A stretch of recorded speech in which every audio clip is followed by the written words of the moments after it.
నర్మద శ్రీవల్లితోటి ఇలా అంటూ ఉంటుంది. థ్యాంక్స్ అక్క, నువ్విచ్చిన సలహా వల్ల చాలా విషయాలు బయటపడ్డాయి. నిజాలు తెలియాల్సింది ప్రేమకి, ఇప్పుడేం చేయాలో ప్రేమ చేస్తుంది అని అంటుంది నర్మద. ఏంటి నిజాలు తెలిసిపోయాయా?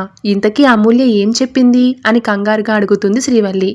నువ్వెందుకక్క అంత టెన్షన్ పడుతున్నావు? ఇందులో నీ హస్తమేమైనా ఉందా అని అనుమానంగా అడుగుతుంది నర్మద. నాకా టెన్షన్? నాకెందుకు టెన్షన్? మావయ్య గారు మళ్ళీ ఎక్కడ బాధపడతారోనని బాధ అంతే అంటూ ఈ అమూల్య ఏం చెప్పి చచ్చిందో అంటూ అమూల్య దగ్గరికి వెళ్తుంది శ్రీవల్లి.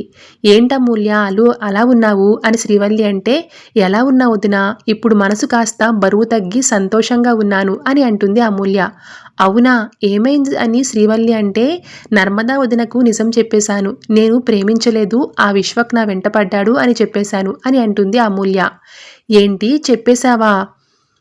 మాటల్లే మా బంగారు తల్లే అని లోపల బాధపడుతూ పైకి మాత్రం ప్రేమగా నటిస్తుంది. ఇక మరోవైపు నర్మదా ప్రేమ దగ్గరికి వచ్చి, విన్నావుగా ప్రేమ, నేనెంత చెప్పినా వినలేదు, ఆలోచించలేదు. నేనేదో మీ వాళ్ళ గురించి తప్పుగా మాట్లాడుతున్నానని అనుకున్నావు. అమూల్య అమాయకురాలు, అందుకే ఆలోచించమన్నా. ఇప్పుడు నీకు అర్థమైందా మీ అన్నయ్య నీతో గేమ్ ఆడాడని అని అంటుంది నర్మద. దాంతో ప్రేమ సారీ అక్క అంటూ నర్మదాని హగ్ చేసుకుంటుంది. వాడి మాటలు నమ్మి మీ అందరినీ బాధ పెట్టాను అని కన్నీళ్లు పెట్టుకుంటుంది.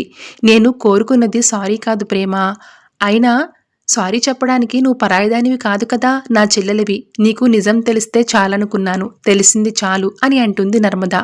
తప్పు చేశానక్క, తప్పు చేశాను. వాడి చెప్పింది నిజమనుకుని అందరినీ ఎదిరించి మాట్లాడాను.